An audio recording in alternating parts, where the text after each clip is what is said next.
My daughter stepped up to the microphone, her voice trembling, not with sorrow, but with fury. Let's stop pretending. She died ashamed of you. The chapel froze. Gasps split the silence. Whispers flared. No one stood for me. Yet this morning, she had kissed my forehead, soft, loving. Why poison the air now?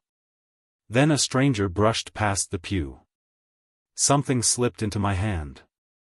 A photo. On the back, scrawled in jagged ink, "She didn't die in an accident." My pulse stuttered. My breath snagged. Why would a stranger say this, here, at her funeral? I stepped into the quiet back room of the funeral home, the carpet too plush, the air too clean for grief. It wasn't meant for family. It was where deals were made, arrangements finalized. But today, it was where my daughter cornered me. She shut the door softly behind her. Her eyes were dry. "Don't embarrass us again," she said. I blinked. Embarrass? "You were handed something during the service," she hissed, voice low but venomous. "We all saw it." "What was it?" I reached into my coat pocket and pulled out the photograph. It was black and white, edges curled, as if it had lived in someone's wallet for years. The front showed my wife near a dock, hair windblown, a hand gripping her wrist off frame. I flipped it over. The message was still there. She didn't die in an accident. My daughter snatched it from my hand. "This is garbage. She was alone when she crashed." Or that's what the report said. My daughter stared at me. "Dad. You're spiraling. You need to let her go." She didn't look alone in that photo. She was depressed. "You made her life small." That one hit harder than I expected. "I gave her everything," I whispered. "Exactly. And that's why she stopped needing you." She turned to leave, then paused. "By the way, I took Mom's necklace. The gold one. It's mine now. It was buried with her." "Not anymore." She shut the door behind her like it was a final nail in something. I stood there for a full minute, unsure if I was grieving or sinking. My hand went to the pocket again, the photo was gone. She'd taken it. But when I stepped outside into the hallway, I saw something that made my chest lock tight. The stranger from the service, the one who gave me the photo, was talking to my son-in-law. They weren't arguing. They were laughing. He placed a hand on the stranger's shoulder, and she nodded. They saw me. She turned and walked away down the hall, disappearing into the crowd. He just smiled at me like it was Sunday brunch. "Everything okay, old man?" he said. I didn't answer. I just went back to the casket. They hadn't closed the lid yet. The necklace was truly gone. The hollow where it once lay on her chest looked violated. I pulled out my wallet and found something I hadn't noticed before, another photo. Same image. Same writing. But this time, a second detail stood out. In the corner, a timestamp, 8:13 p.m. And beneath it, smudged but visible, Pier 17. As I stared at that timestamp, the door creaked open again. My son-in-law leaned in. "She never told you everything, did she?" he said, then vanished into the corridor. 2 days after the funeral, the house no longer felt like mine. The air was different, filtered through tension, like every wall had started whispering behind my back.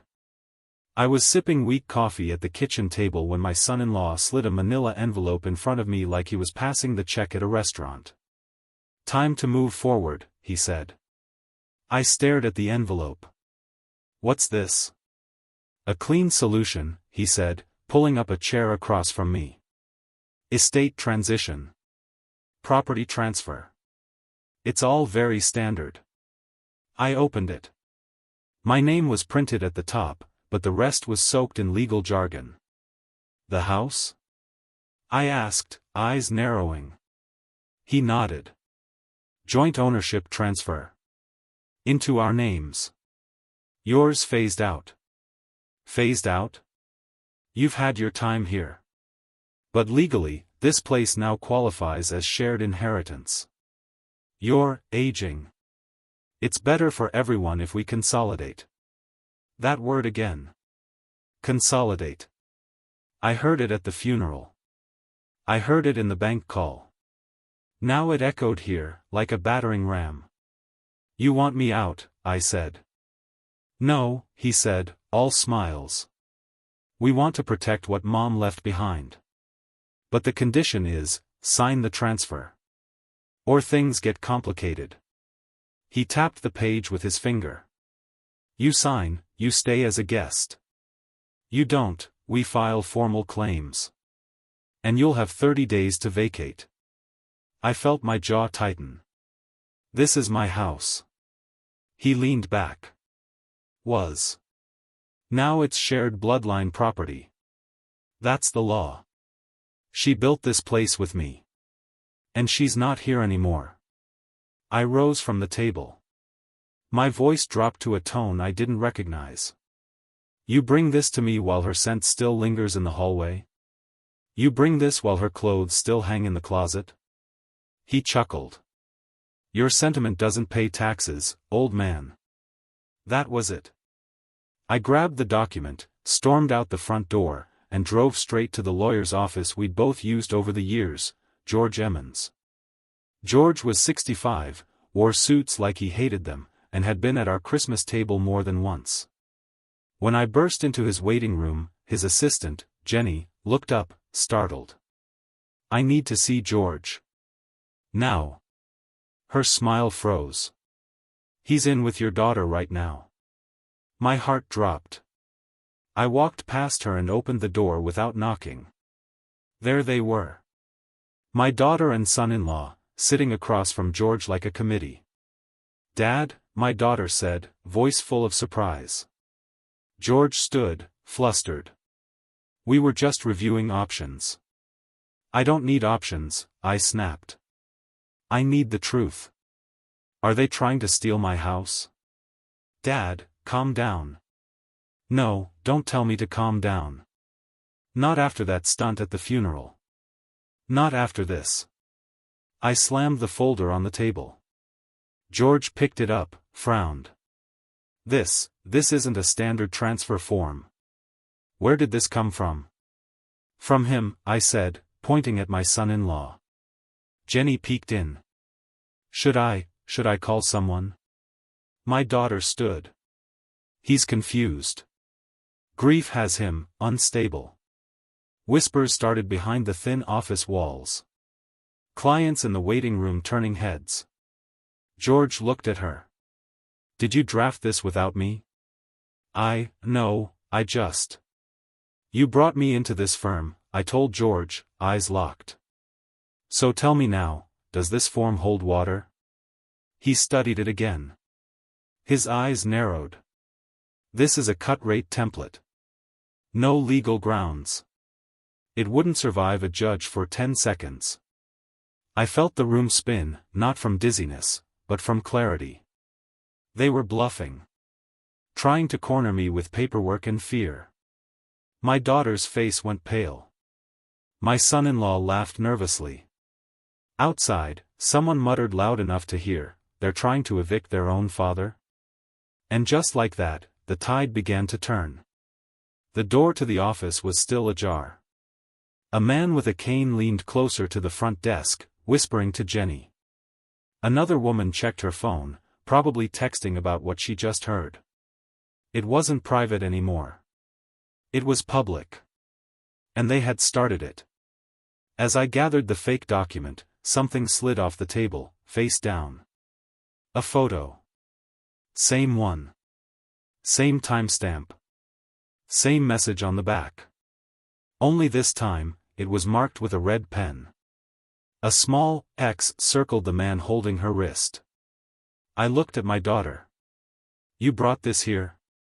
I asked. She looked at the photo like it was foreign. No. My son-in-law didn't answer. He just adjusted his tie. Back at home, the landline blinked. One new message. I hit play. A low voice crackled through. Don't sign anything. Meet me at Pier 17. Midnight. The next morning, I walked into the bank with a bad feeling I couldn't name. The air was too quiet. People smiled too long. The manager, Mr. Halbridge, had known me for 20 years. We'd gone to the same church. Our wives used to swap casserole dishes every second Sunday. But today, when he saw me walk in, his smile was thin and mechanical. Mr. Kerr, he said, rising from behind the glass desk. Everything all right? I need to check my account, I said. All of it. He gave a polite nod, waved me into his office, and clicked through the terminal. Then he frowned. Did you add a cosigner recently? No. His eyes narrowed. That's strange. He turned the screen toward me. There it was. My checking account. Retirement. Even the old CD account I'd forgotten about. All now listed under two names. Mine, and my daughter's. What the hell is this? There's a signed authorization form on file. I can print it. Do it.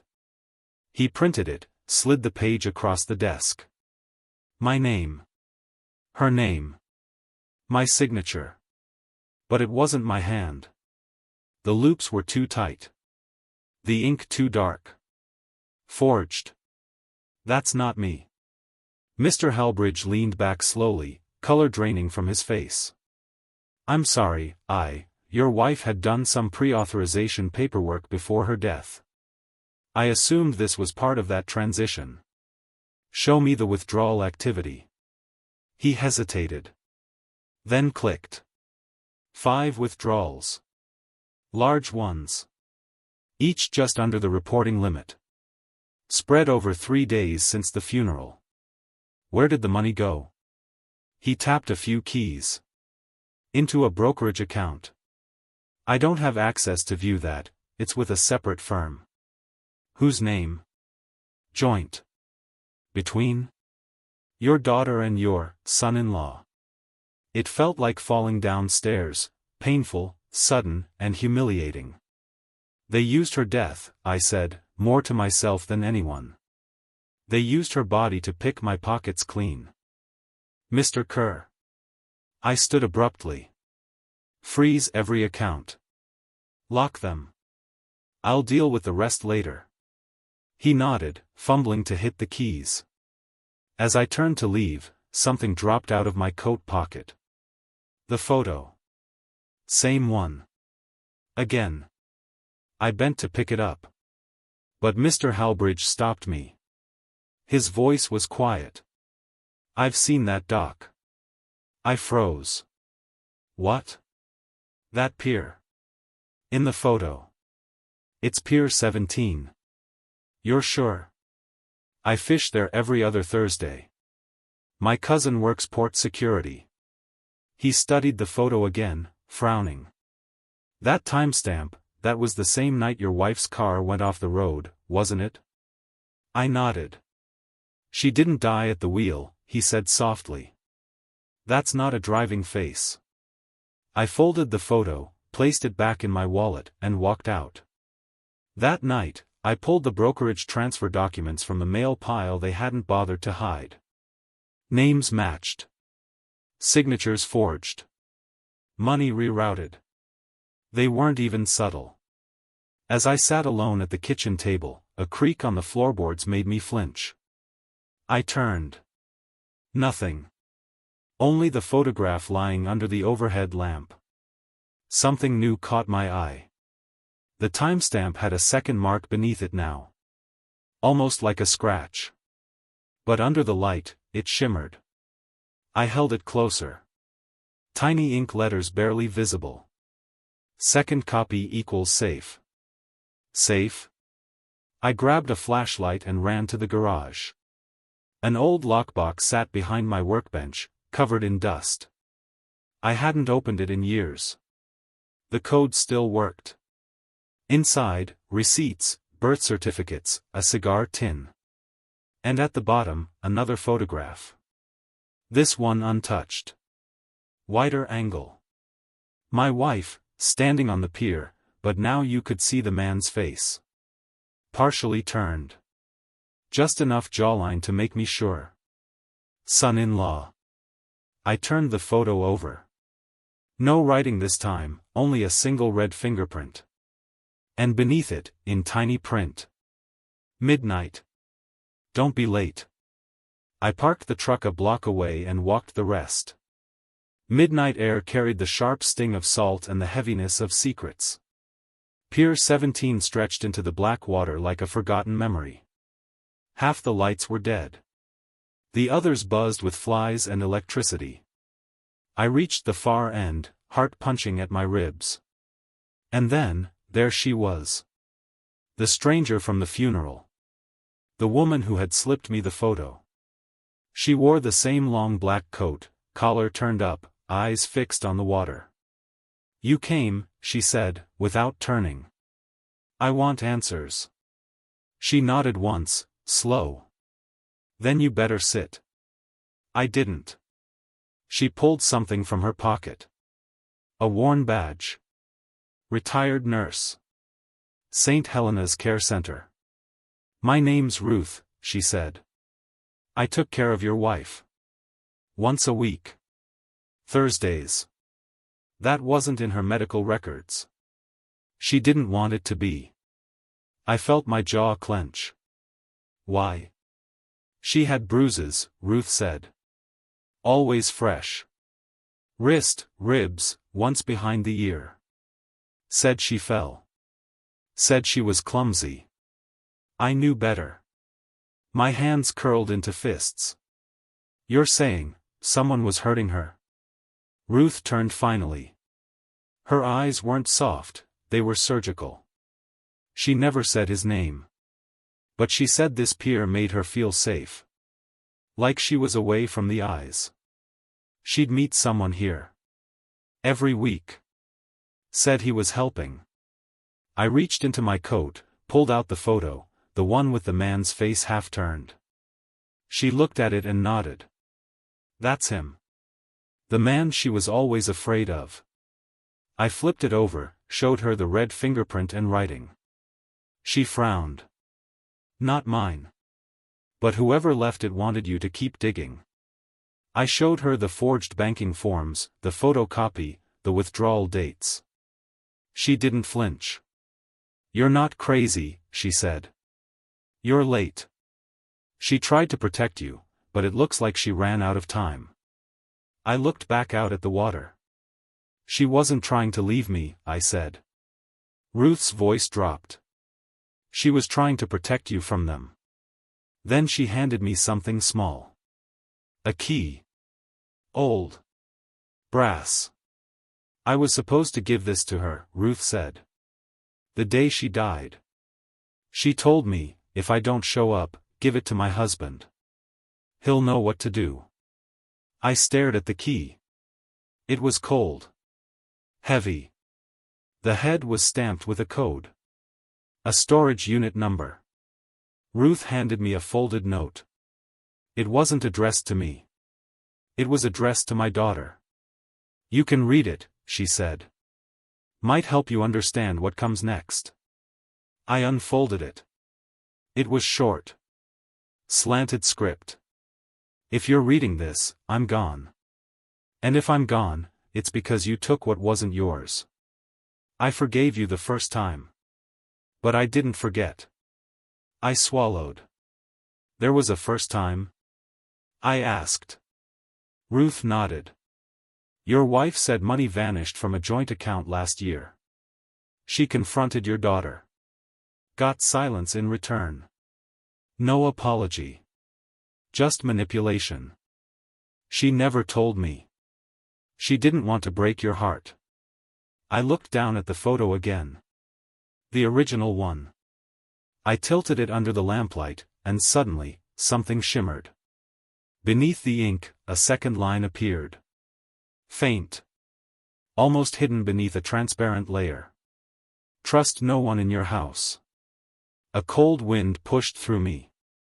Even now, my wife had tried to speak. She left messages everywhere. Quiet ones. Careful ones. Because someone was watching her. And now they were watching me. Ruth pulled out her phone, tapped a few times. Check your messages, she said. I just sent you something. I opened my phone. A video. Security footage. From Pier 17. My wife. Arguing. With my son-in-law. Date, 3 days before her death. He grabbed her wrist. She pulled away. The frame froze on his face. Full profile. Undeniable. And the timestamp, 8:13 p.m. Same as the photo. Same as the message. The lie unraveled like rotten rope. Ruth exhaled. She didn't fall asleep at the wheel. She was chased. I stepped back from the edge of the pier. My mind felt like fire. You've got proof? Enough to shake their house apart. If you want it. I want everything. She handed me a folder. Then go home. But don't go inside just yet. Look through this first. I took it, then paused. One last question. Why help me? Ruth stared back at the water. She reminded me of someone I failed once. I'm not making that mistake again. Back home, the porch light was on, but so were 2 others. Police cruisers. And a man in a blazer waiting by my door. He held up a paper. Mr. Kerr, you've been named in a psychiatric hold petition. Step outside, please. If your own child tried to have you declared unstable, what would you do? They didn't come with sirens. That would have drawn too much attention. Instead, they came with breakfast hours and quiet uniforms, the kind meant to make a man doubt his own guilt. I had just set a kettle on the stove when the knock came. 2 sheriff deputies. Clean-shaved. Clipboard in hand. Mr. Kerr? That's me. The taller one nodded. You've been named in a temporary psychiatric hold petition. We're here to escort you to St. Vincent's for evaluation. For what? Grief-related instability. Filed by your next of kin. I didn't need to ask who. Do you have the court order? He handed me the paper. My name. My daughter's signature. Voluntary's cleaner, sir. But we can't leave without you. Behind them, I saw my neighbor, Mrs. Keene, pretending to trim her hedges, eyes fixed on the porch. Another figure watched from a pickup truck, engine running. The town was already waking up. I glanced back inside at the table, where Ruth's folder lay unopened. I stepped back and grabbed my coat, slipping the photo from my pocket and sliding it into my shoe. If they took everything, they wouldn't take that. St. Vincent's looked less like a hospital and more like a warehouse pretending to care. The intake nurse smiled too wide, handed me a clipboard, and guided me to a chair that was just uncomfortable enough to make me forget I was still a citizen. 10 minutes later, a doctor in a fleece vest called my name. Mr. Kerr? This way. Dr. Edelman. Not much older than my daughter. Smart glasses. Too patient. He sat behind a wide desk and folded his hands like he'd already made up his mind. We've had concerns filed by your daughter and her husband. Let me guess, I said. Delusions. Paranoia. Obsession. He tilted his head. Well, they mentioned something about a photograph? Of course. I leaned forward. Tell me, doctor. If you buried your wife and days later found out she was murdered, would you call that grief, or clarity? His smile didn't falter. But he did start scribbling. Have you experienced any unusual beliefs recently? Like that my family forged my signature and stole my retirement? He wrote faster. Do you believe people are watching you? I know they are. He paused. That sounds a little real, I snapped. Because it is. I have proof. Bank statements. Witnesses. A photo from the pier where my wife was last seen alive, with my son-in-law in frame, grabbing her wrist. He set his pen down. And where is this photo? I looked him dead in the eye. In a place you can't reach. They kept me in observation for 4 hours. They called it a cooling period. During that time, I saw my pastor walk by in the hallway. He didn't speak. He just paused, looked through the glass, and turned away. That silence hit harder than any insult. He would go back to the congregation. Say nothing. Say everything with that look. When they finally released me, pending further review, they said, I stepped out into the parking lot and found Ruth waiting in her old sedan. You okay? I nodded once. Folders still safe? I tapped my coat. Hidden and dry. She handed me a takeout coffee. You'll need this. I need more than that. You've got it. The storage unit's registered to your wife under her maiden name. The key works. We go tomorrow. I sipped the coffee. Bitter. Good. I needed bitterness now. Ruth shifted in her seat. Words already spreading. Pastor told the board you were admitted. Of course. Public fallout always started in whispers, but church made it holy. They think I've lost my mind, I said. No, she replied. They think you lost control. There's a difference. That night, I drove to the church. Not to pray. To listen. A small gathering. Wednesday night service. Light attendance. I stayed outside the doors, in the shadows. Inside, I heard him.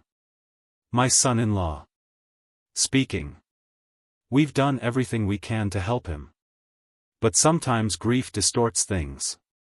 My wife has been so strong through all this.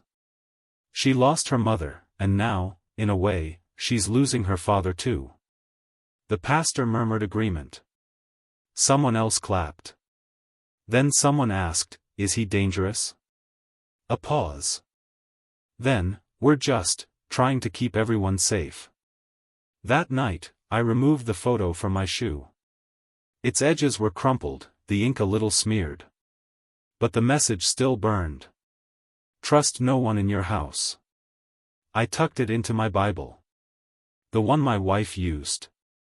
If they wanted to twist the church against me, then I'd bring the truth into the sanctuary itself. The next morning, I received an email. A photo attachment. It was me. Sleeping. Taken through the window of my truck. Timestamp, 3:11 a.m. Subject line, we see you too. By sunrise, I had made up my mind. I didn't need the court to believe me. I didn't need the church to stand behind me. I needed my name back.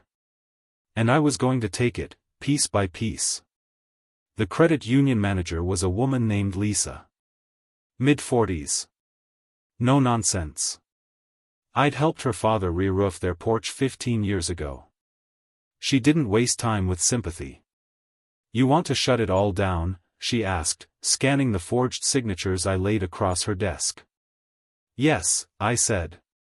And I want my accounts protected. No online access. No cosigners. No automatic transfers. Do you have legal counsel involved yet? Not yet. She tapped her pen. We can do a provisional freeze pending fraud review. But if you want to make it airtight, you need to pull assets out and into a private trust, your name only.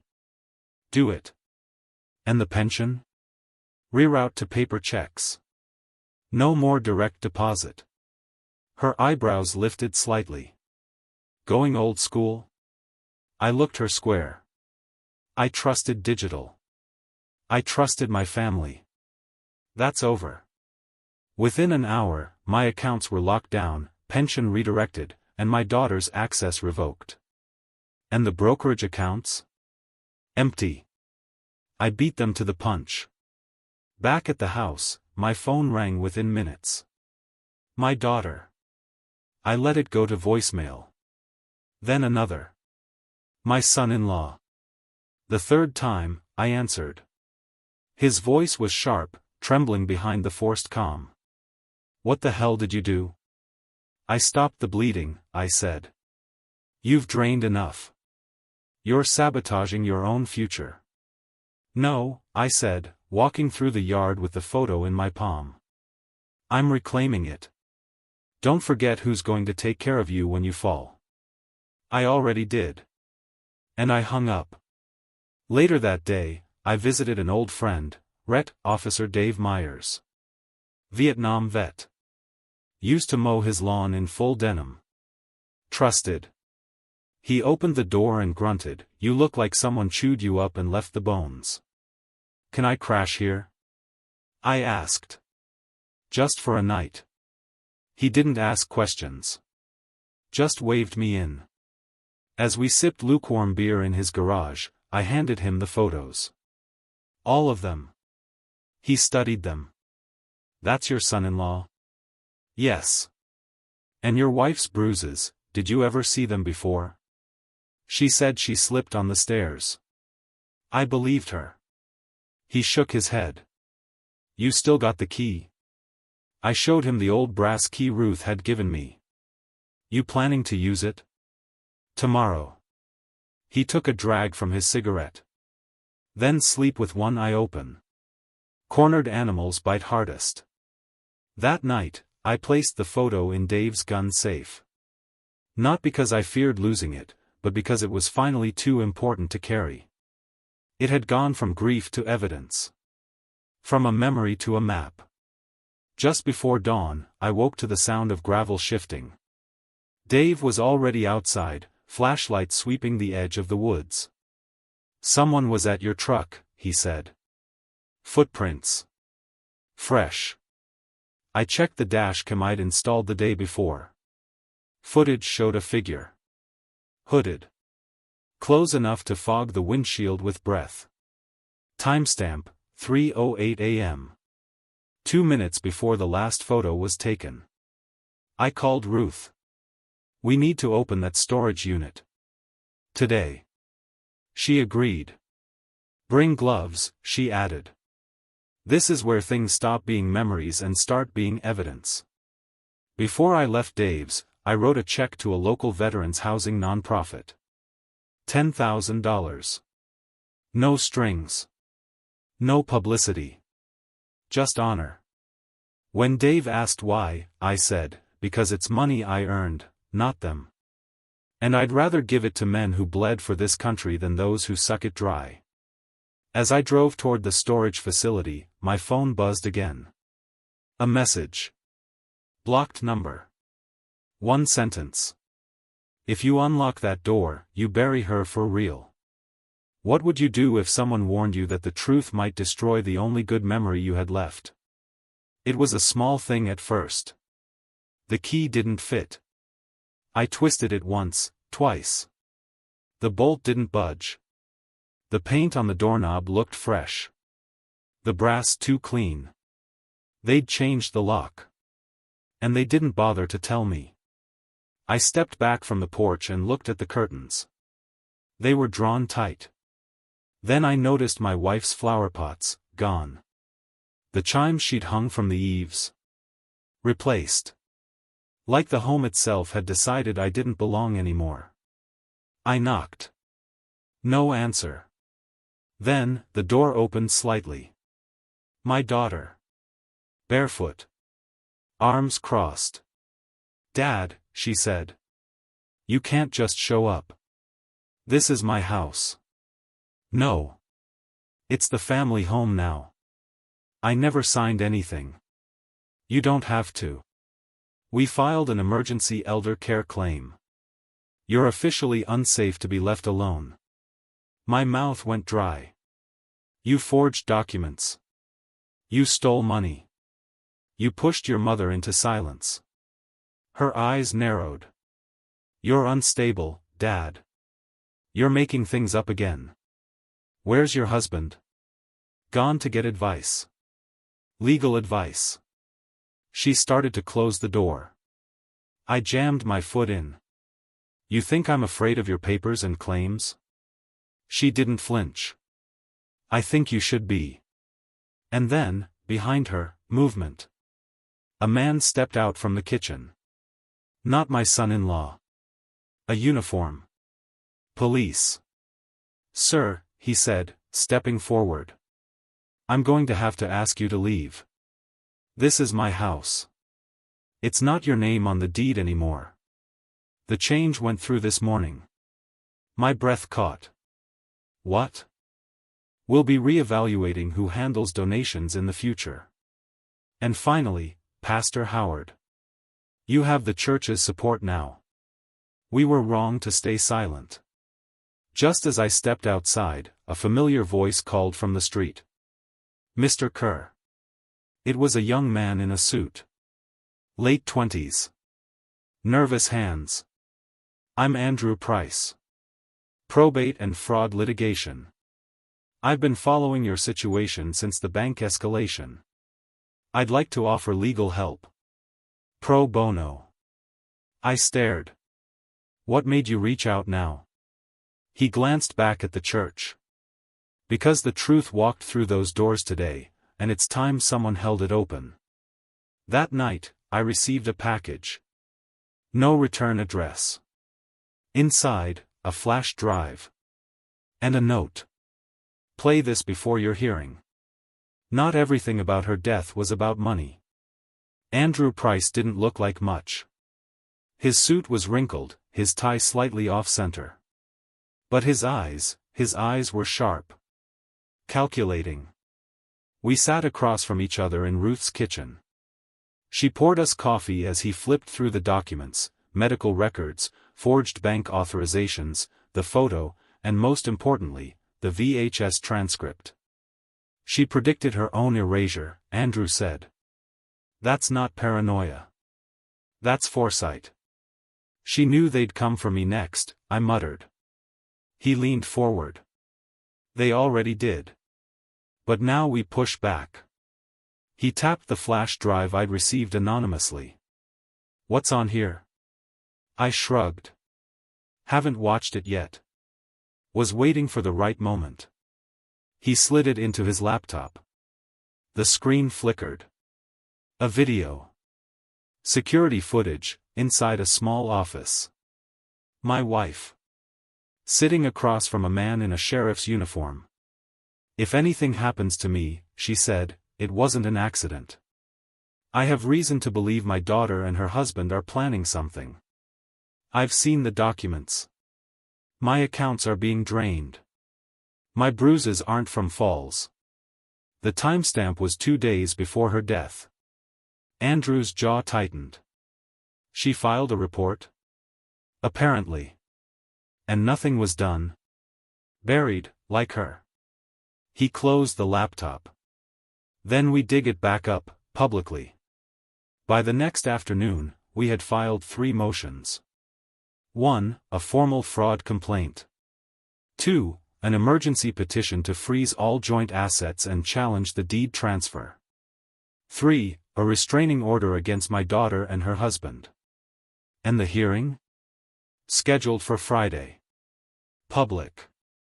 Civil courthouse. And Andrew made sure of one thing, press would be present. This story's got teeth, he said. A grieving father framed as mentally unstable while his retirement was stripped and his wife's death questioned. People eat that alive. Friday arrived, gray and cold. Outside the courthouse, local reporters hovered with microphones. Mr. Kerr, any comment on the mental health claims against you? Was your wife's death really suspicious? I said nothing. Just held up the photo. Let the image speak for me. Inside the courtroom, my daughter sat 2 rows back, flanked by her husband and their attorney. She didn't look at me. Not once. But he did. Smirking. Confident. Andrew leaned in. Let's wipe that look off his face. The judge was middle-aged. Stern. A woman who'd seen every trick in the book. Andrew stood. Your Honor, we are presenting not just circumstantial suspicions, but a timeline of coordinated financial abuse, forged authorizations, manipulated estate filings, and video testimony from the deceased victim herself. He clicked the remote. The projector blinked on. First slide, the photograph. My client's wife, 8 days before her death, being restrained at Pier 17 by the man now seated behind this table. Gasps from the gallery. Next slide, medical documents. Then bank withdrawals. Then a freeze frame from the VHS tape, my wife's bruised face illuminated in grainy footage. The courtroom fell silent. Then Andrew hit play. Her voice filled the room. If anything happens to me, they did it. My daughter squirmed. My son-in-law's face paled. But it was too late. Truth had already stepped into the light. The judge spoke. Based on what I've seen so far, I'm granting the restraining order. The financial accounts are to remain frozen pending full forensic audit. And the deed transfer? Temporarily reversed until signature authenticity is confirmed. I exhaled. Finally. A win. A pause in the bleeding. But then, something unexpected. A hand went up from the crowd. Halbridge, the bank manager. Your Honor, may I approach as a witness? She allowed it. He took the stand. I work at the credit union that handled Mr. Kerr's accounts. I was the one who discovered the forged cosigner files. I was also the one who saw Mr. Kerr's wife at the bank, trying to stop unauthorized transfers days before she passed. She told me, directly, she feared her daughter was manipulating her estate. That did it. Whispers turned into outrage. Reporters scribbled faster. The judge banged her gavel. I will be referring this to the DA's office for potential criminal charges. As we exited the courtroom, Andrew handed the photo back to me. I had it scanned. Cleaned up digitally. But I figured you'd want the original. I looked down at the creased edges, the faint ink, the timestamp. Same image. New weight. Now it wasn't just a warning. It was evidence. And power. Outside, reporters rushed again. What will you do now, Mr. Kerr? I looked right into the camera. I'll finish what my wife started. And I'll finish it with her words, not theirs. That night, as I walked back into the trailer behind Dave's garage, I found something new on the table. A single page. Typed. And signed. You think this ends in court? You haven't even opened her safe yet. 2 days after the hearing, Andrew knocked on Dave's trailer door with a grin I hadn't seen before. We got it, he said, holding up a USB drive. Digital forensics came through. Your wife had backed up her phone data. There are texts she screenshotted, ones they thought were deleted. I took the drive with shaking hands. What do they say? He hesitated. Enough to burn them down. Friday morning, we returned to court. This time, the gallery was full. News had spread. Everyone wanted to see what came next. My daughter and son-in-law looked different now, exhausted, cornered. Her hair was tied back, dark circles under her eyes. His suit looked like it had slept on a hanger too long. Andrew called his expert to the stand, a forensic analyst. Calm, clinical. On the recovered data, we found a conversation dated 3 months before Mrs. Kerr's death, he explained. Between the daughter and her husband. The screen lit up with a projected text exchange. Daughter, he won't even notice. He's old and soft. Son-in-law, then we move fast. Pull what we can. Daughter, she's starting to get suspicious. Son-in-law, if she talks, we say she's confused. Get a doctor on our side. Daughter, can we speed it up? I want this house. The silence that followed was seismic. One woman in the back whispered, they planned this. Andrew turned to the judge. These are not the words of grieving children. These are predators. This wasn't an accident. This was execution of a plan. My daughter's lawyer tried to object. But the judge raised her hand. I've seen enough. She turned to them. You are hereby removed from any interim control over the estate. All assets are frozen pending criminal investigation. Additionally, I am referring both of you to the DA's office for charges of elder fraud, identity theft, and potential involvement in a suspicious death. Outside the courthouse, reporters swarmed. But this time, they didn't ask me the questions. They surrounded them. Why did you lie about your father's mental health? Is it true you withdrew over $180,000 in 4 months? Did you alter the deed illegally? My daughter kept her head down. But her husband, he snapped. She was manipulating us. That house was always going to be ours. Cameras flashed. Voices rose. And the mask fell. That afternoon, I got a call from the bank. Mr. Kerr? Yes? Just wanted to let you know, your daughter's accounts were flagged by our legal team. And her employer has been notified about the investigation. I didn't say a word. There was nothing left to say. The destruction was no longer mine to deliver. It was devouring them now, from the inside. Back at the church, I stood quietly in the foyer, watching Pastor Howard remove the donation plaque with my daughter's name on it. He saw me and walked over, hesitant. We should have listened earlier, he said. You have every right to be angry. I'm not angry, I replied. Just tired of being erased. He nodded, shame on his face. Would you consider speaking at next week's community meeting? I thought for a moment.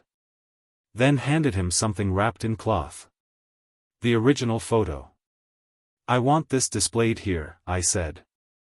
Next to the candlelight table. Let people remember her truth, not their version. He took it, eyes soft. They will. That photo, once just a piece of proof, was now framed in the center of the church. People paused in front of it, some whispering prayers, others just reading the words written on the back. She didn't die in an accident. No one questioned it anymore. It had become scripture. Later that night, Dave and I sat out on the porch. He handed me a newspaper. Front page. DA opens formal inquiry into death of Eleanor Kerr. Family under criminal investigation. Below that, a side column. Daughter placed on administrative leave. Husband fired amid allegations. Dave grunted. Karma finally sent a letter. I didn't smile. I just looked up at the sky and whispered, I hope she sees this. Then my phone buzzed. Unknown number. One line of text. If the photo was only the beginning, are you ready to open the safe? Back at church, I stood to speak this time. Sunday came with gray skies and a crowded parking lot. But this time, the eyes that turned as I entered the church weren't full of pity, or doubt. They nodded. They moved aside. Because the truth had already come out. And now, they wanted to hear it from the man who had lived it. I walked slowly to the pulpit. No notes. No rehearsed speech. Just the original photo in my breast pocket, warm from my body heat. The same one that once made people whisper. Now, it made them listen. I looked out at the congregation. There she was. My daughter. Sitting alone in the third pew. No husband. No defense. Her hands clutched a bulletin, knuckles white. I didn't blink. I just started. Most of you know by now what's been happening behind my closed doors. And some of you were a part of it, whether you realized it or not. A few heads lowered. I was called unstable. Dangerous. A grieving man blinded by guilt. But the only thing I was blind to was how deep betrayal could go when it wears a familiar face. I held up the photo. This photo was my wife's final letter. She didn't leave behind a note, but she left this. And sometimes, a picture tells more truth than 1,000 lies whispered behind your back. I saw Pastor Howard swallow hard. Eleanor tried to protect everyone. She covered bruises with sweaters. Excused forged documents as oversights. She didn't want scandal. She wanted peace. I let that sit. Then turned directly to my daughter. But peace doesn't grow in silence. And today, I'm done being quiet. A gasp rippled when I pulled out a small slip of paper, the last line from Eleanor's journal, read aloud for the first time. If they bury me in shame, let the truth dig me out. After the service, no one avoided me. Mrs. Keene hugged me. Halbridge shook my hand. Even the youth pastor said, "We've updated the donation records. Her name's gone. Permanently." The church foyer had changed too. Where once hung a family photo of my daughter and her husband during last year's Easter brunch, now hung Eleanor's framed picture, the one from the pier, with the timestamp beneath it, and a simple engraved plate. She didn't die in an accident. But the real fallout came Monday. At the local diner. I went in for a quiet breakfast with Dave. But it wasn't quiet for long. Halfway through my coffee, the bell above the door jingled. My daughter walked in. Eyes red. Hair unwashed. No makeup. She scanned the room. The conversations didn't stop, but the volume dropped. She walked toward the counter, trying to pretend she didn't notice the stares. Then someone near the booth said it. Loud. Clear. "Should have left town with your husband. You're not welcome here." She froze. The waitress, usually all smiles, walked over and whispered something in her ear. My daughter's lips parted. She nodded once. Then turned. And left. No coffee. No defense. Just shame. Real. Unfiltered. Earned. Back at the table, Dave grunted. Small towns forgive slow and forget slower. She made the bed, I muttered. Let her sleep in it. Then I pulled something from my coat pocket. A small envelope. The key to Eleanor's personal safe deposit box. The one we hadn't opened yet. Dave raised a brow. You ready? I nodded. More than ever.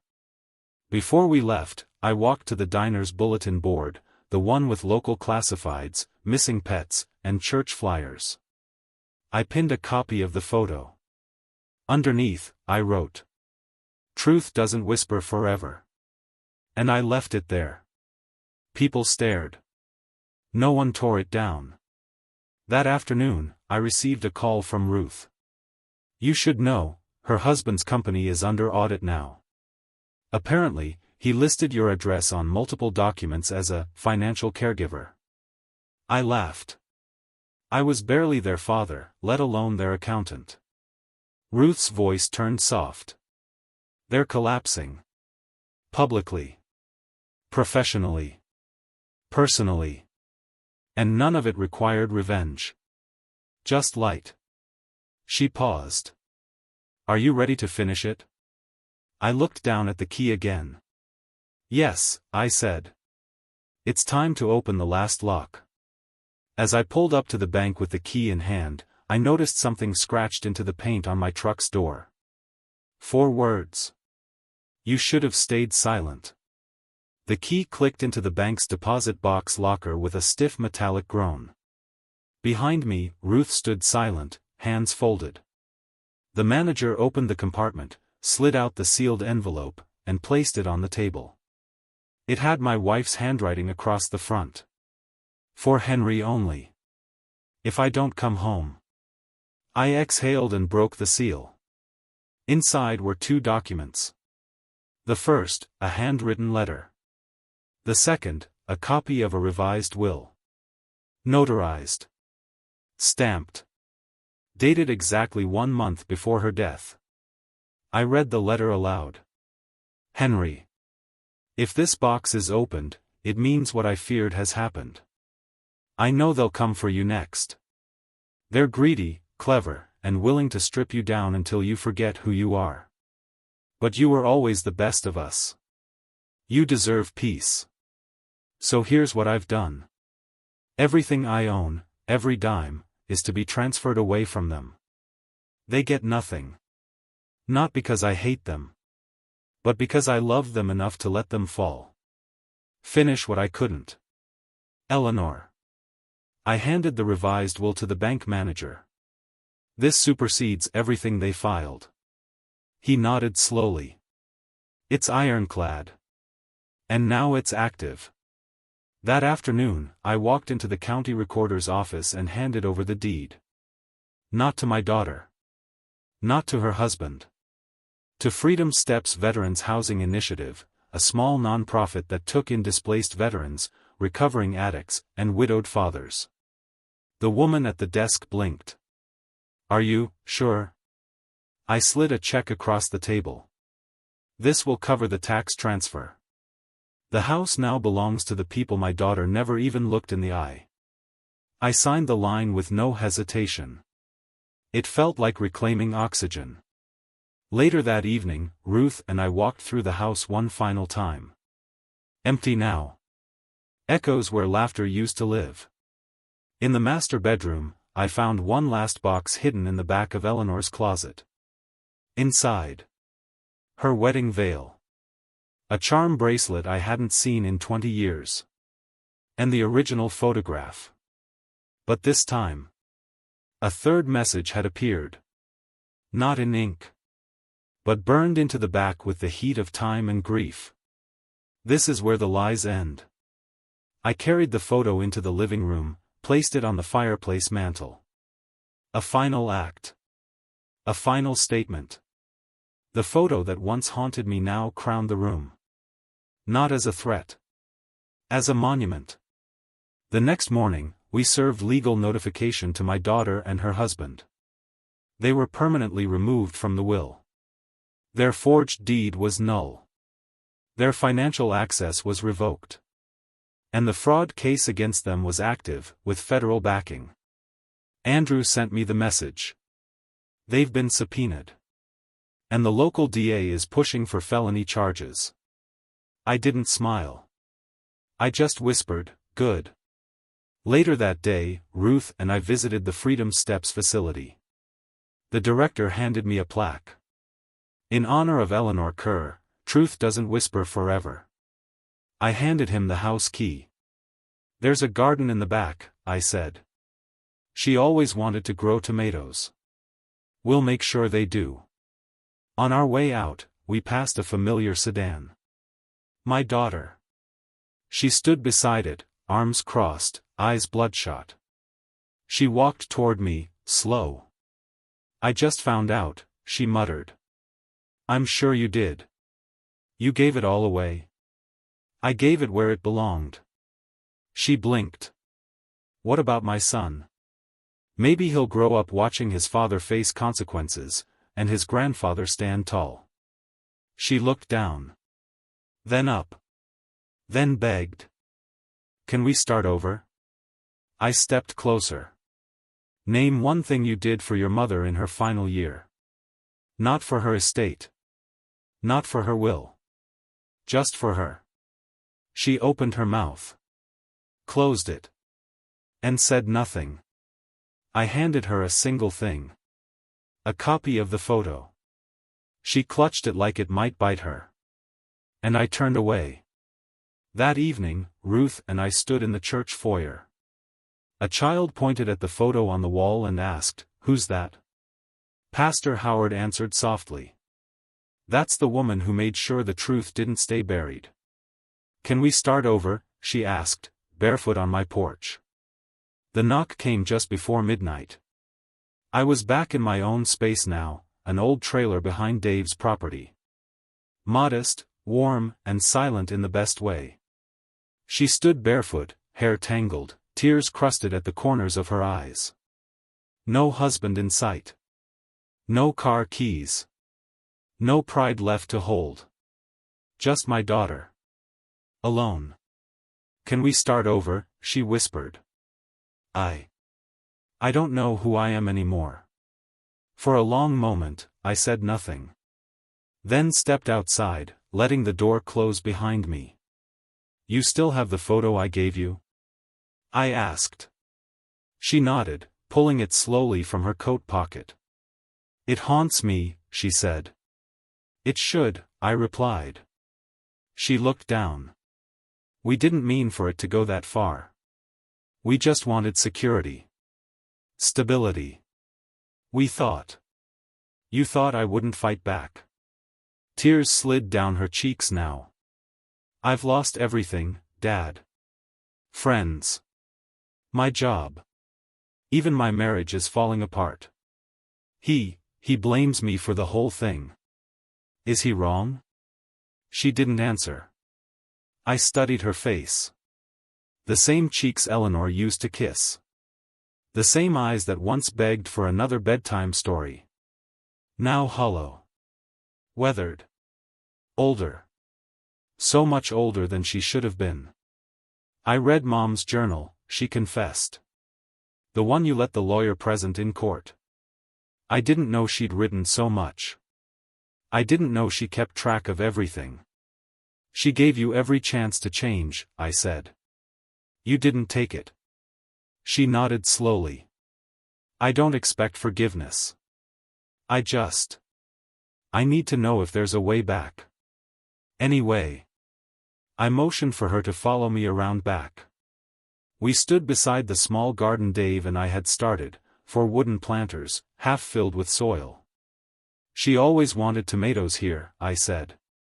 She said if she ever got a second chance at life, she'd make sauce from scratch. No cans.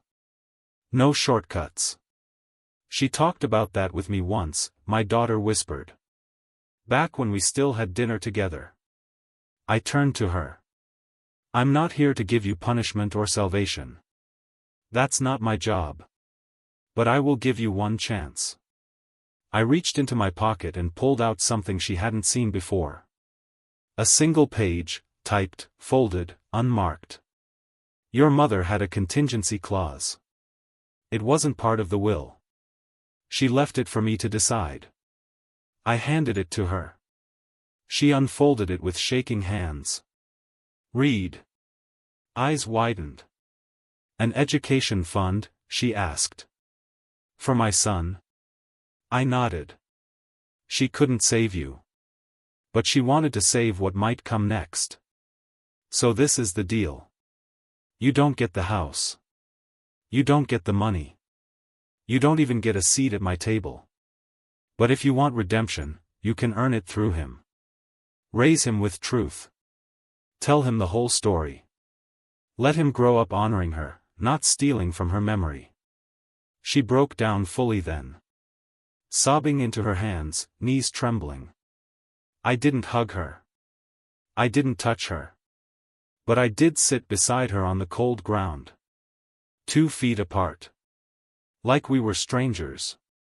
Like we were family again, on trial. I don't deserve it, she choked. No, you don't, I said. But that's not what this is about. I reached into my coat and pulled out the original photograph. Creased. Faded. Timeless. I handed it to her. She took it carefully, like it was burning at the edges. What do I do with it? She asked.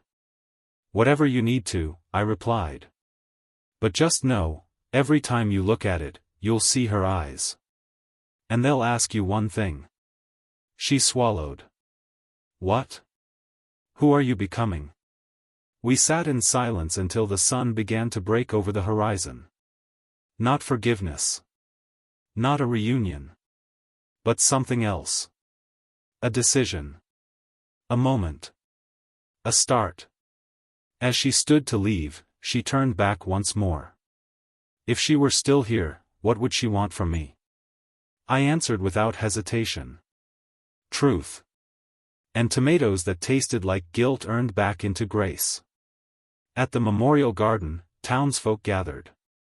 The sun was high, the grass freshly cut, and the church's community garden had never looked more alive. Rows of tomatoes, basil, and squash stretched beside the fence, planted by hands that once shook with grief, now steadier, more certain. Today wasn't about lawsuits or testimonies.